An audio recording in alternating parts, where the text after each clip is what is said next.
The deep hum of the U.S. Serenity's engines filled the bridge as Captain Daniel Carter stared at the vast emptiness of space through the main viewport.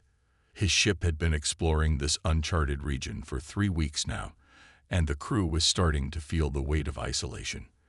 The Serenity was the pride of Earth's fleet, but out here, they were just a tiny dot in the endless darkness. "Captain, I'm picking up something strange."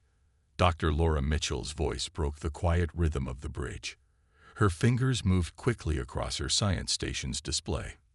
"These energy readings, I've never seen anything like them." Daniel walked over to her station, his boots making soft sounds against the polished floor. "What kind of readings?" "It's like weather patterns, sir, but in space." Laura pushed her red hair behind her ears, a habit she had when she was excited about a discovery. "The energy moves like storm clouds, but that's impossible out here." Lieutenant John Maxwell spoke up from his tactical station. "Sir, whatever it is, it's big, really big, and it's heading our way." Daniel returned to his captain's chair, his mind already working through their options. "Put it on the main screen, maximum magnification." The view changed, and everyone on the bridge gasped. Against the black of space, massive shapes moved like clouds in a storm. But these weren't normal space phenomena. They were ships. Hundreds of them, their surfaces rippling like water in the wind. "Are they alive?" Amy Bennett asked from her communication station. Her dark eyes were wide with wonder. Before anyone could answer, the ships started to glow. Beautiful patterns of light danced across their surfaces, like lightning in storm clouds. The sight was both frightening and amazing. "Captain," Amy called out, her voice tight with excitement, "we're receiving a transmission. It's like nothing I've ever heard before." Daniel straightened in his chair. This was it. First contact with a new species. Put it through. The sound that filled the bridge was like music and thunder mixed together. After a few seconds, it changed into words they could understand. "Greetings, vessel of unknown origin. We are the storm's children. We come seeking sanctuary." The voice was neither male nor female, young nor old.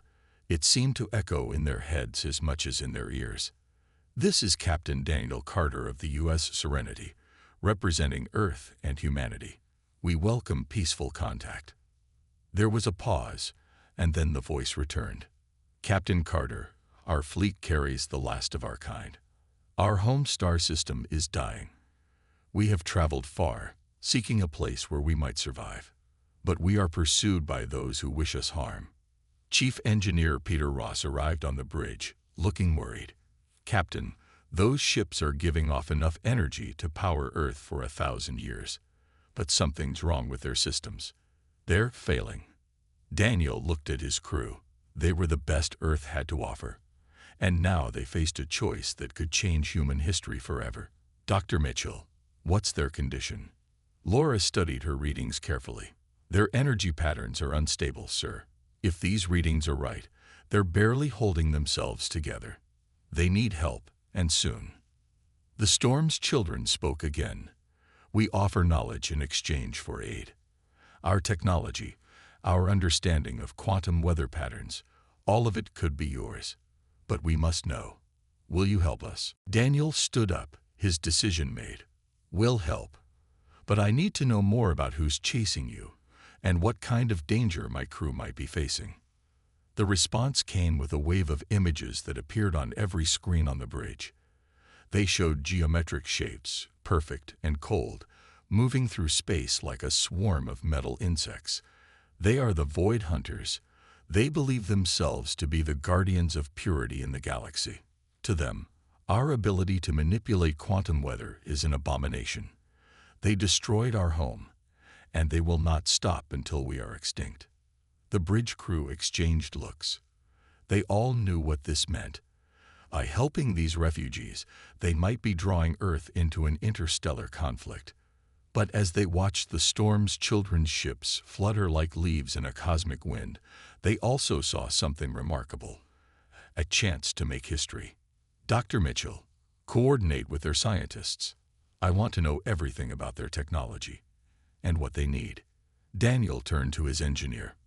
Peter, get ready to assist with their systems. Amy, establish a clear communication channel. And John, keep those weapons hot, just in case. As the crew moved to their tasks, one of the alien ships moved closer. Its surface rippled, and for a moment, it seemed to show them images of stars being born and dying, of storms that could swallow planets, and of a people who had learned to dance with the very fabric of space itself. Laura's voice was filled with awe as she studied the readings. Captain, their hull. It's not just a ship. It's like they found a way to capture and control quantum fluctuations. They're literally riding the storms of space. Peter whistled as he looked at the engineering data. This could change everything we know about space travel, sir. Their technology. It's like they've turned science into art. The next few hours were a blur of activity. The Serenity's crew worked to understand their new allies while watching for any sign of the pursuing void hunters. They learned that the storm's children had once been like humans, bound to planets and traditional spacecraft. But over thousands of years, they had evolved, learning to merge with the quantum storms that existed in the space between stars. As the Earth day drew to a close, Daniel stood in his ready room, looking out at the magnificent fleet that now surrounded his ship. He knew that in helping these refugees, he might be starting something bigger than himself, bigger than his crew, maybe even bigger than Earth itself. A soft chime announced a message from the storm's children. Captain Carter, we have shared the first layer of our knowledge with your science officer. It is but a fraction of what we know, but we hope it shows our good faith. We ask again, will you stand with us when the void hunters come? Daniel thought of Earth, of humanity's long dream of reaching the stars, and of the chance to help a species that could teach them so much. His answer was clear. We stand with you. The Serenity and her crew will help you find safety. He paused, then added, and maybe together, we can show these void hunters that purity isn't about being perfect. It's about having the courage to change and grow. The response came with a feeling of warmth and gratitude that seemed to fill the entire ship. Outside, the storm's children's fleet began a dance of light and energy that turned the darkness of space into a canvas of hope and possibility. The first contact had been made. Now the real challenges would begin. Chief Engineer Peter Ross floated in zero gravity next to what he thought was the engine room of one of the storm's children's ships. He wasn't entirely sure. Everything about their technology seemed to blur the lines between machine and nature. The walls pulsed with soft light, and energy flowed like rivers through transparent channels. This is amazing, he said into his comm unit. It's like their whole ship is alive. His alien guide, a being who called itself Kvel, moved through the space with perfect grace. Kvel's form shifted between solid and slightly transparent, like a cloud that couldn't decide if it wanted to rain. Our vessels grow from quantum seeds, Kvel explained. The alien's voice seemed to come from everywhere at once. They are both ship and crew, both home and protector. Back on the Serenity, Dr. Laura Mitchell was having an equally fascinating experience. She sat in her lab, surrounded by holographic displays showing data from the alien fleet. Amy Bennett sat with her, helping to translate the more complex concepts the storm's children were sharing. Their entire society is connected through what they call the storm link, Amy explained, her eyes wide with wonder. It's like they're all part of one big family, sharing thoughts and feelings across their whole fleet. Laura nodded, making notes on her tablet. That explains how they can coordinate such complex movements. But look at these power readings. They're dropping steadily. Whatever damage the void hunters did to them, it's getting worse. On the bridge, Captain Daniel Carter received updates from his crew while watching the space around them carefully. The storm's children's fleet had arranged itself in a beautiful spiral pattern around the Serenity, their ships moving in perfect harmony like dancers in space. Lieutenant Maxwell, Daniel called out, any sign of pursuit? John checked his tactical displays. Nothing yet, sir. But the Storm's children say the Void Hunters never give up once they've chosen a target. The captain was about to respond when Peter's excited voice came through the comm. "Captain, you need to see this. Cavell is showing me how their quantum drive works. It's not like our engines at all. They don't push through space. They sort of dance with it." "Explain," Daniel said, leaning forward in his chair. "Well, you know how we use fusion reactors and thrust to move through space. They use what they call quantum weather patterns, natural energy flows that exist everywhere in space. Their ships can sense these patterns and ride them like surfers on waves." Dr. Mitchell's voice joined the conversation. "Captain, that matches what we're seeing in our analysis. The Storm's children have evolved to perceive and interact with quantum-level events that we can barely detect with our most advanced instruments." As if to demonstrate, the alien fleet suddenly shifted, their ships rippling with waves of light. Through the main viewport, the crew watched in awe as space itself seemed to bend and flex around the vessels. "They're showing us how they travel," Amy said softly. "It's beautiful." But the beauty was interrupted by an urgent alert from Cavell. "Friends, we have detected quantum disturbances. The Void Hunters draw near. We must share quickly what we can before they arrive." The next few hours were intense. The Storm's children began transferring vast amounts of data to the Serenity's computers. Peter worked with Cavell to understand the propulsion technology, while Laura and Amy struggled to process the flood of scientific knowledge being shared. "It's like trying to teach quantum physics to cave people," Laura said, rubbing her tired eyes. "Their science is so far beyond ours, it's hard to even understand the basics." But they were learning. Peter had already figured out how to modify some of the Serenity systems using principles from the alien technology. The ship's sensors were now twice as sensitive, and their shields were beginning to show signs of quantum enhancement. "The real question," John said during a brief meeting in the captain's ready room, "is whether these improvements will be enough when the Void Hunters arrive." Daniel looked at his crew. They were tired but excited, their eyes bright with the thrill of discovery. "Tell me about these Void Hunters. What have our friends told you?" Amy spoke up first. "They're artificial beings, created eons ago by a race that feared change and evolution. The Hunters believe that any species that develops beyond certain technological or biological limits must be eliminated to maintain the purity of the galaxy. They cannot understand us." Cavell's voice came through the ship's comm system. "We have become something they consider impossible, a species that has merged with the quantum fabric of space itself. To them, we are an error that must be corrected." Peter leaned forward. "But that's what makes this so important, Captain. The Storm's children aren't just refugees, they're proof that life can evolve in ways we never imagined. And they want to share that knowledge with us." Laura nodded. "Their technology could revolutionize everything. Space travel, energy production, even our understanding of consciousness itself."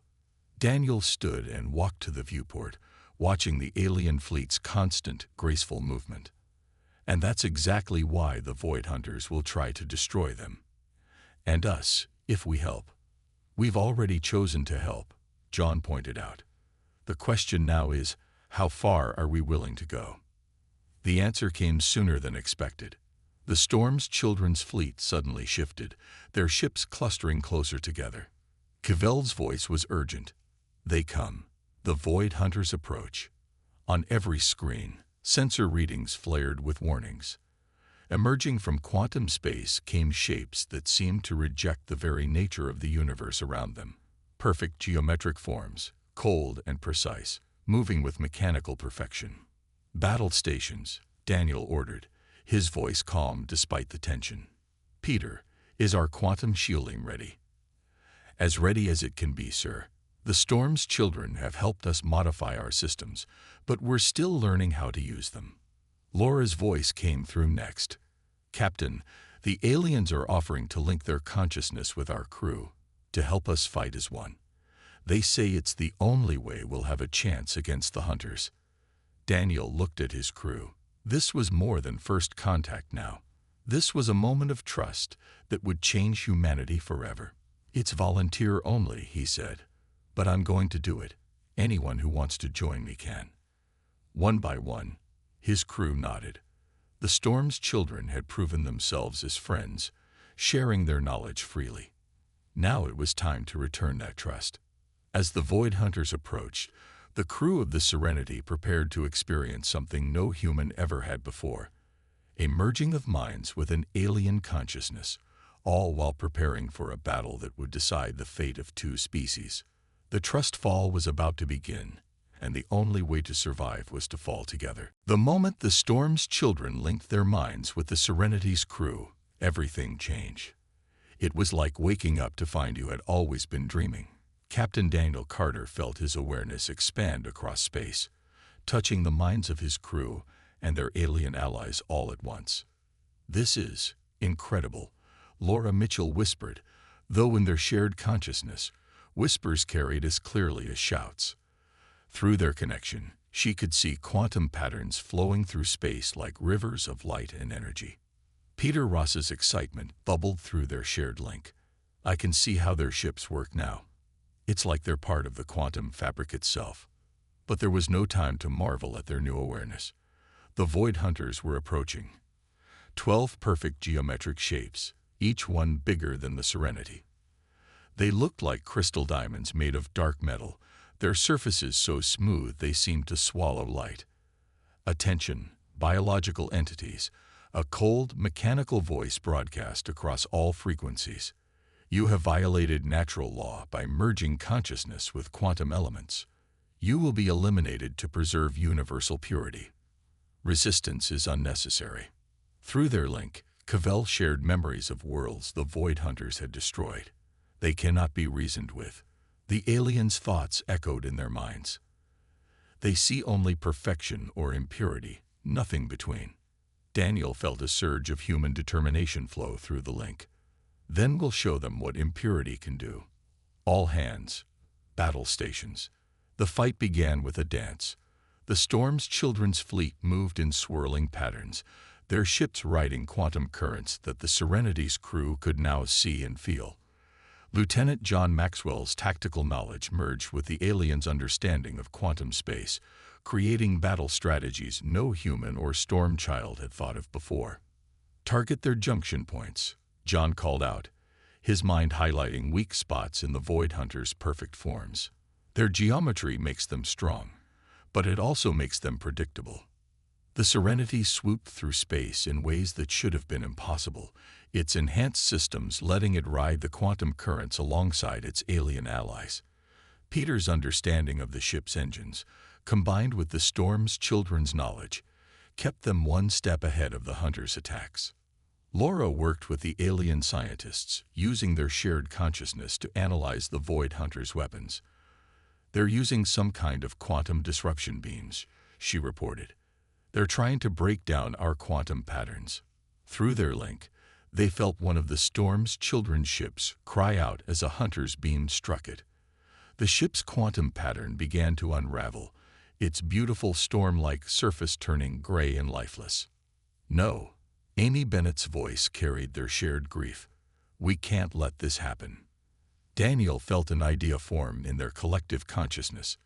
"Peter, Laura, can we use the quantum patterns defensively? Turn their own perfection against them." The human and alien minds worked together, spinning possibilities faster than any computer. Peter's practical engineering knowledge mixed with the Storm's children's quantum understanding, creating something new. "Got it," Peter shouted. "Their weapons work by imposing perfect order on quantum patterns, but quantum space naturally wants to be chaotic. If we can amplify that chaos." Laura caught on immediately. "We can create a quantum storm they can't control." "Amy, help me coordinate with all ships." "John, we'll need precise timing on the weapons." The plan formed in their shared consciousness like a growing storm. The Storm's children's fleet began to move in a new pattern, their ships drawing quantum energy into a swirling vortex. The Serenity's modified systems added power to the growing storm, its human crew working in perfect harmony with their alien allies. The Void Hunters noticed the building energy and moved to stop it. Their perfect geometric forms arranged themselves into an attack pattern, weapons charging. "They're targeting our power systems," John warned, feeling the Hunters' intentions through the quantum field. "Let them come closer," Daniel ordered, trusting the plan forming in their shared mind. "We need them inside the storm." The Void Hunters fired, their disruption beams lancing out toward the Serenity and its allies. But now the humans understood how to ride the quantum currents like their alien friends. The ships danced through space, dodging most of the attacks while drawing the Hunters deeper into their trap. "Now," Laura and Peter shouted together. The trap sprung. Every ship in the combined fleet released its gathered quantum energy at once. Space itself seemed to twist as a massive storm of quantum chaos erupted around the Void Hunters. Their perfect geometric forms began to waver as natural chaos worked against their imposed order. "Their shields are failing," John reported, his tactical displays showing the Hunters' weakening defenses. "They can't maintain their perfect forms in this much quantum chaos." Through their link, Cavell shared urgent thoughts. "Quick, while they are weakened, show them what happens when order and chaos work together." The Serenity led the attack, its quantum-enhanced weapons striking at the Hunters' weak points.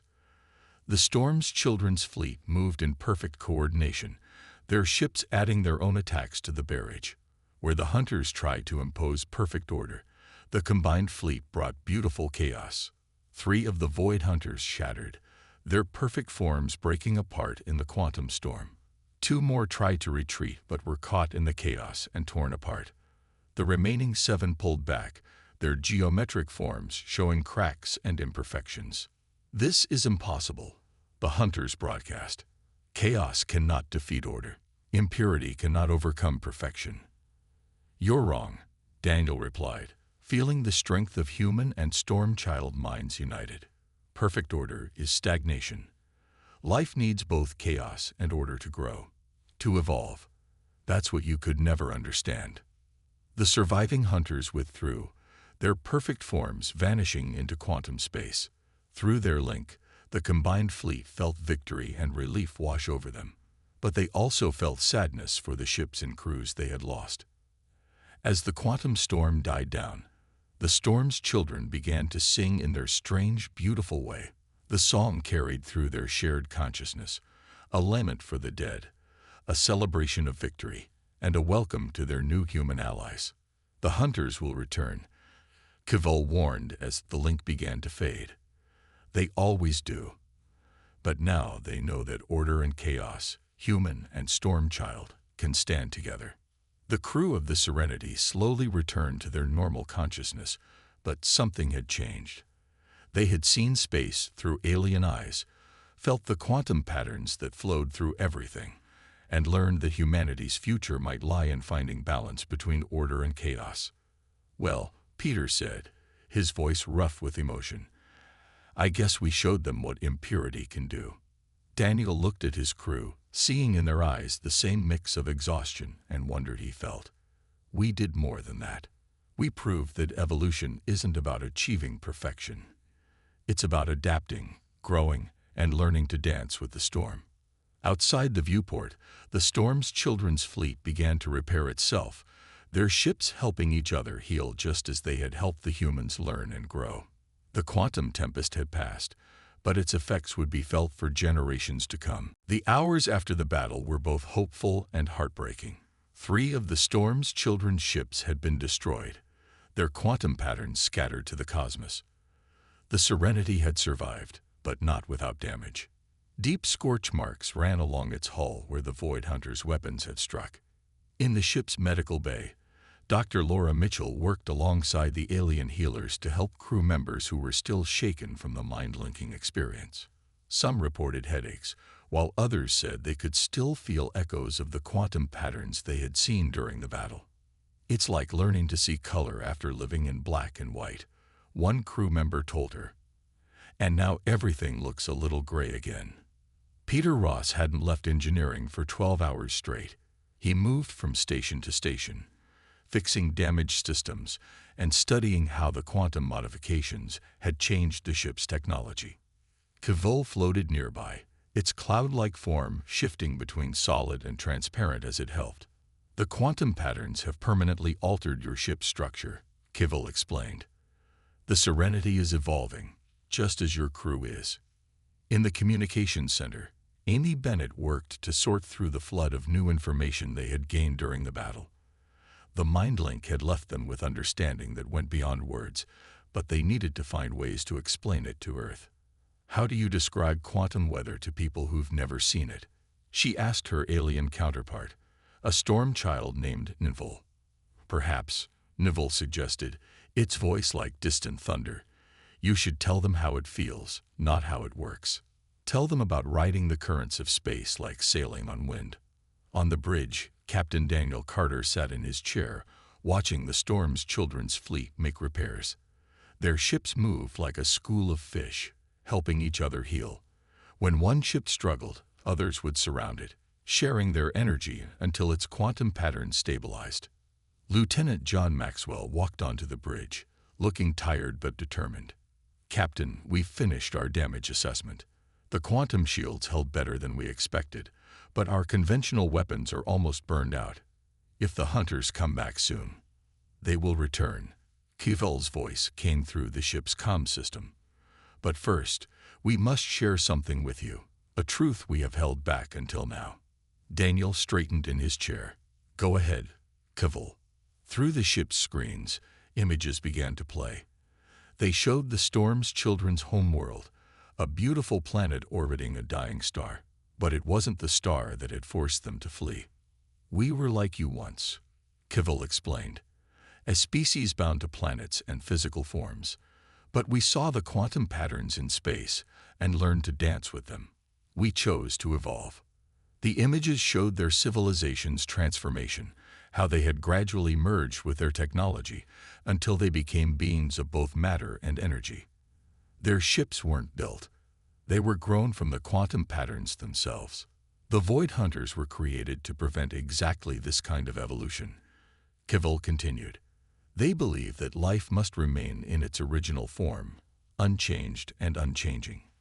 When they discovered what we had become, they declared us an abomination." Laura's voice came over the comm. "That's why their weapons try to impose perfect order. They're trying to force evolution itself to stop." "Yes," Kevil agreed. "But in helping us fight them, you humans proved something important. You showed that different forms of life can work together, can help each other grow and change." Peter joined the conversation from engineering. "Captain, I think I understand now why their ships look like storms. They're not trying to control the quantum patterns. They're trying to become part of them." Amy's eyes widened as she studied her readings.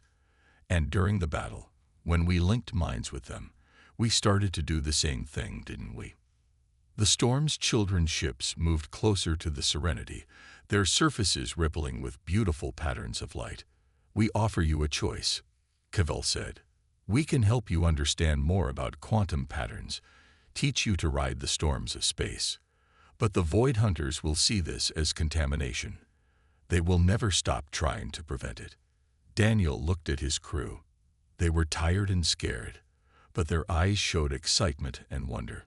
The battle had changed them all. They had seen space in a new way, felt the quantum patterns that flowed through everything. Going back to their old understanding seemed impossible. "We didn't come out here just to stay the same," Daniel said. "Humanity has always evolved, always reached for new understanding. We accept your offer." The next few days were filled with intense learning. The Storm's children taught them more about quantum patterns, showing them how to see and feel the currents of energy that flowed through space. The Serenity's systems continued to evolve, becoming more responsive to these patterns. But they also prepared for war.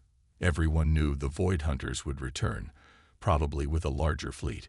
Peter and Kevil worked together to develop new quantum shields, while Laura studied ways to protect the crew during future mind links.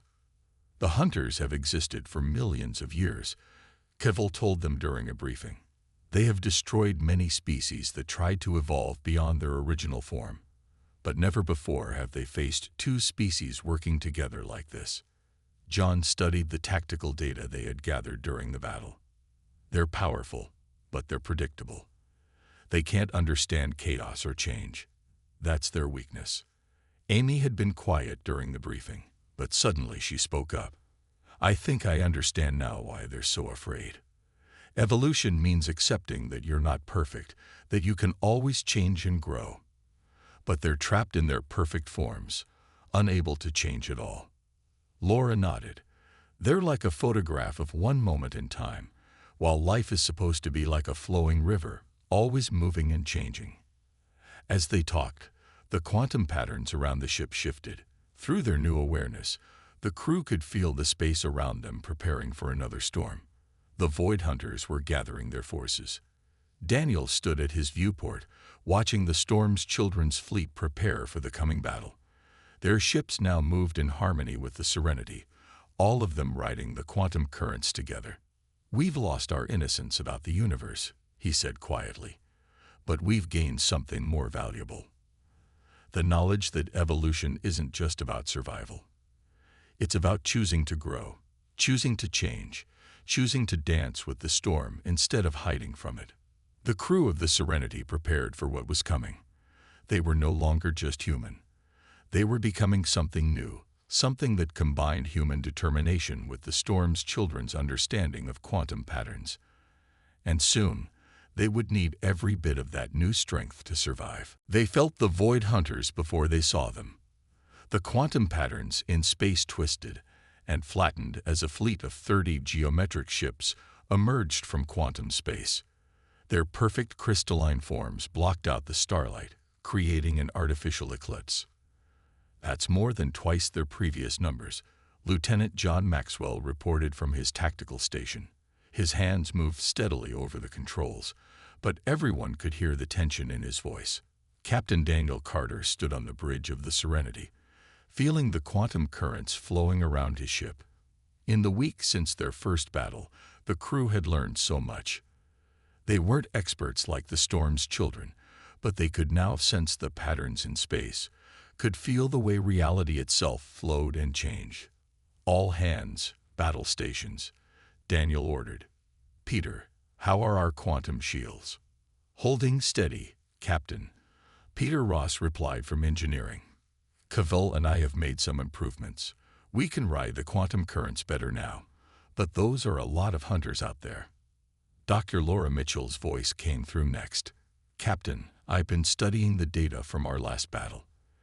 I think I found something important about their programming. Go ahead, Doctor. The Void Hunters are obsessed with perfection, with unchanging order. But quantum space itself naturally tends toward chaos. They have to constantly fight against the very nature of space to maintain their perfect forms. Amy Bennett looked up from her communication station. Could we use that somehow? Force them to fight the quantum patterns even harder. Through their quantum-enhanced systems, they felt the storm's children's fleet moving into position around them. Cavell's voice echoed through their minds. Your communication officer has the right idea. Together, we might be able to create a quantum storm so chaotic that even their perfect forms cannot resist change.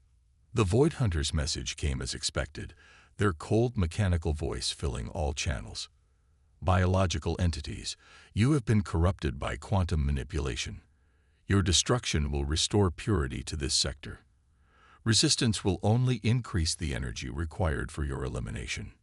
Daniel smiled. Peter, Laura, how quickly can you set up this quantum storm? We'll need time to build up enough energy, Laura replied. And we'll have to coordinate with every ship in the fleet. And we'll need to get closer to them, Peter added. Much closer than I'd like. Daniel nodded. John, can you keep us alive long enough to make this work? Yes, sir, John said firmly. Especially if we use those new evasive patterns Cavell showed us. The battle began. The Void Hunters attacked with mechanical precision, their weapons trying to impose perfect order on everything they touched. But the combined fleet had learned from their last encounter. The Serenity and the Storm's children's ships moved like dancers in a cosmic ballet, riding the quantum currents to dodge most of the attacks. "Begin power buildup," Daniel ordered. "Amy, coordinate with all ships. Everyone needs to release their energy at exactly the right moment." The bridge crew felt rather than saw the quantum energy gathering around their fleet. It was like standing in the eye of a hurricane, feeling the storm build up around you. Through their enhanced awareness, they could sense the storm's children adding their power to the growing tempest. "Hunters adapting to our evasion pattern," John warned. "Taking hits on decks 3 and 5. Shields holding," Peter reported. "But we need 2 more minutes to build up enough quantum energy." "We don't have 2 minutes," Laura said, her eyes on her readings. "They're forming up for a concentrated attack." Daniel felt the quantum currents shifting as the Void Hunters moved into an attack formation. Their geometric shapes arranged themselves into a perfect array, like a crystalline flower of death. "Captain," Kivel's voice came through urgently. "We offer to strengthen the link with your crew. It will let us coordinate better, but the mental strain will be severe." Daniel looked at his crew. They nodded one by one. They had come too far to back down now. "Do it," he ordered. The link strengthened, and suddenly they weren't just seeing the quantum patterns, they were part of them. Human minds and storm children consciousness merged more deeply than before. Daniel felt his awareness expand until he could feel every ship in their fleet, could sense the quantum energy building up around them. The Void Hunters fired, their combined weapons reaching out like the hand of some mechanical god. But now the humans and storm children moved as one. Their ships danced through the attack, taking some hits but surviving. "Energy levels at maximum," Laura and Peter said together, their voices mixing with the thoughts of their alien counterparts. "Now," Daniel commanded, his order carrying through both voice and thought. Every ship in the combined fleet released their gathered quantum energy at once. Space itself seemed to tear open as the greatest quantum storm ever created erupted around the Void Hunters. Their perfect geometric forms began to warp and twist as chaos itself fought against their imposed order. "Impossible," the Hunters broadcast. "This level of quantum manipulation cannot exist. It does not fit our parameters." "That's the point," Daniel sent back. "Life isn't about fitting parameters. It's about breaking them, about growing beyond what you think is possible." Through their linked consciousness, Laura suddenly had an idea. "Their programming, it can't handle this much chaos. They'll either have to adapt or—" She didn't need to finish. Everyone understood. The Void Hunters had 2 choices: change or be destroyed by the very order they tried to impose on the universe. The quantum storm raged stronger.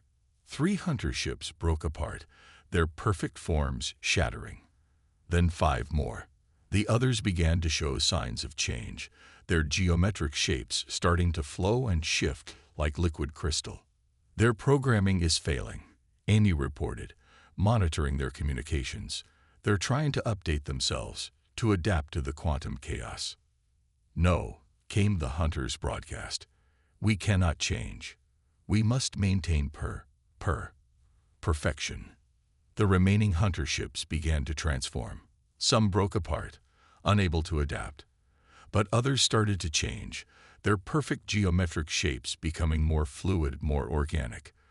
The quantum storm reshaped them, forcing evolution on beings that had refused to change for millions of years. Finally, the storm died down. Where there had been 30 perfect geometric ships, now only 7 remained. But these were different. Their forms rippled and shifted like the storm's children's ships, though still with hints of their crystalline nature. We are changed," the Hunters broadcast, their mechanical voice now carrying traces of confusion and wonder. Parameters expanded. New possibilities detected. Through their link, the crew felt the storm's children's joy and hope. The Void Hunters hadn't just been defeated. They had been transformed. Forced to evolve, they had chosen survival over stagnation. As the link began to fade, returning human and alien minds to their separate forms, Daniel looked at his crew. They were exhausted but triumphant. They had not only survived, but had helped change the course of galactic history. What happens now? Amy asked, looking at the transformed hunter ships. Cavill's voice was warm with hope. Now we begin the real work. Teaching, learning, growing. Your ship's name was well chosen, Captain Carter. After millions of years of running, our people have finally found Serenity. Daniel smiled, watching the transformed hunters beginning to move in patterns that matched the quantum currents instead of fighting them. We all found something more important.